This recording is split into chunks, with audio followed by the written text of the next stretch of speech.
Hi అండి, welcome to our channel. So badusha recipe మనం ఇంట్లోనే ఈజీగా ప్రిపేర్ చేసుకోవచ్చండి. సో బయట షాప్లో దొరుకుతాయి, కాకపోతే అక్కడ ఏ ఆయిల్స్ యూస్ చేస్తారో, కెమికల్స్, కలర్స్ ఏవి యూస్ చేస్తారో మనకు తెలియదు. కాబట్టి ఇంట్లోనే హెల్తీగా మనం రెడీ చేసుకోవచ్చు. సో వీడియో స్కిప్ చేయకుండా పూర్తిగా చూడండి, ఎందుకంటే పిండి కలపడంలోనే కొంచెం ట్రిక్ అనేది ఉంటుంది. కేజీ మైదా పిండి తీసుకున్నాము.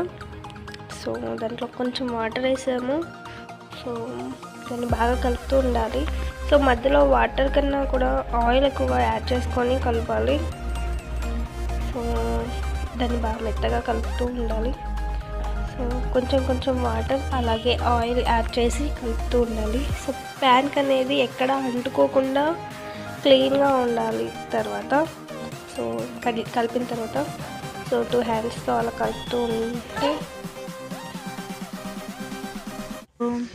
బాదుషాని బయట మార్కెట్లో తీసుకునే కన్నా ఇంట్లోనే ప్రిపేర్ చేసుకోవాలండి. మన పిల్లలకి మనకి కానీ హెల్తీగా ఉండాలి అంటే ఇంట్లోనే ప్రిపేర్ చేసుకోవాలి. సో మధ్యలో అలా ఆయిల్ యాడ్ చేస్తూ కలుపుతూ ఉండాలి. సో మధ్యలో ఆయిల్ అనేది కన్ఫామ్గా యాడ్ చేస్తూ ఉండాలి.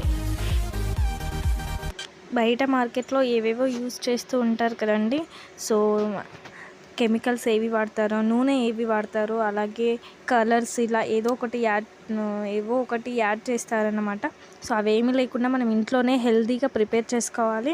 సో ఇది మొత్తం పిండి కలపడంలోనే ఎక్కువగా వీడియో ఉంది కదా. సో ఎందుకు అంటే పిండిని మనం ఎంత బాగా కలిపితే అంత బాగా బాదుషా అనేది వస్తుందండి. సో అందుకే ఎక్కువగా పిండి కలపడంలోనే నేను వీడియో లెంత్ ఎక్కువ పెట్టాను. సో మీరు కూడా ఇలా చూస్తూ స్కిప్ చేయకుండా చూస్తే మీకు కూడా అర్థమవుతుంది ఎలా కలుపుతున్నారు అనేది. సో ఇలా మనం పర్ఫెక్ట్గా ఇంట్లోనే బాదుషా అనేది ప్రిపేర్ చేసుకోవచ్చు. సో హెల్తీగా ఉంటుంది, టేస్ట్గా కూడా ఉంటుందండి ఇంట్లో చేసుకున్నవి.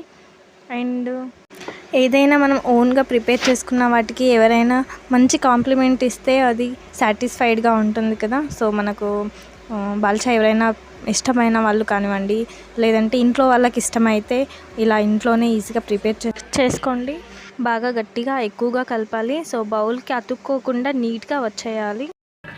అండ్ కలిపిన తర్వాత దాన్ని ప్రెస్ చేస్తూ చేతులతో గట్టిగా ప్రెస్ చేస్తూ రౌండ్లా చేసి మధ్యలో హోల్ లాగా చేసుకోవాలి.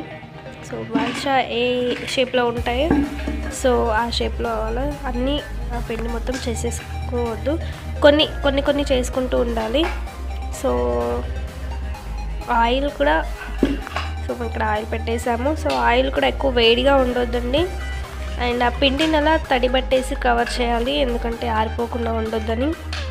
సో ఆయిల్ గోరువెచ్చగా ఉన్నప్పుడు మాత్రమే మనం అవి ఆయిల్లో వేసేసుకోవాలి, ఎక్కువ వేడి ఉండొద్దు.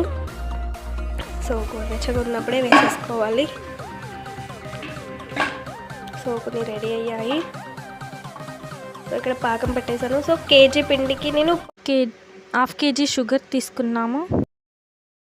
సో మేము స్వీట్ చాలా తక్కువగా తింటాము. సో అందుకే మీరు ఎక్కువగా తినే వాళ్ళు అయితే ఇంకా 400 గ్రామ్స్ ఎక్కువ తీసుకోండి. అండ్ వాటిని ఆల్రెడీ ఆయిల్ నుంచి తీసాం కాబట్టి సో ఇక్కడ పాకంలో కూడా వేసేసాను. సో ఇందులో ఇలాచీ పౌడర్ యాడ్ చేసామండి. సో కనిపిస్తున్నాయి కదా ఇలాచీలు. సో ఇలాచీ పౌడర్ యాడ్ చేసాము. సో నచ్చిన వాళ్ళు వేసుకోండి, నచ్చని వాళ్ళు స్కిప్ చేయండి.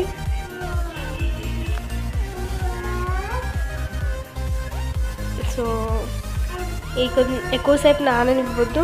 సో ఒక 1.5 మినిట్ అలా ఉంచేసి తీసేయండి.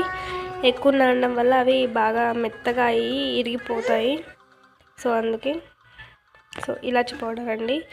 సో దాంట్లో యాడ్ చేసాము, మళ్ళీ ఇంకా పైనుంచి కూడా యాడ్ చేసాము. సో ఇంతే, సింపుల్గా ఉంది కదా. సో టేస్ట్ అయితే సూపర్గా ఉందండి. ఒకసారి ట్రై చేసి చూడండి మీరు. ఓకేనా? Thank you for watching.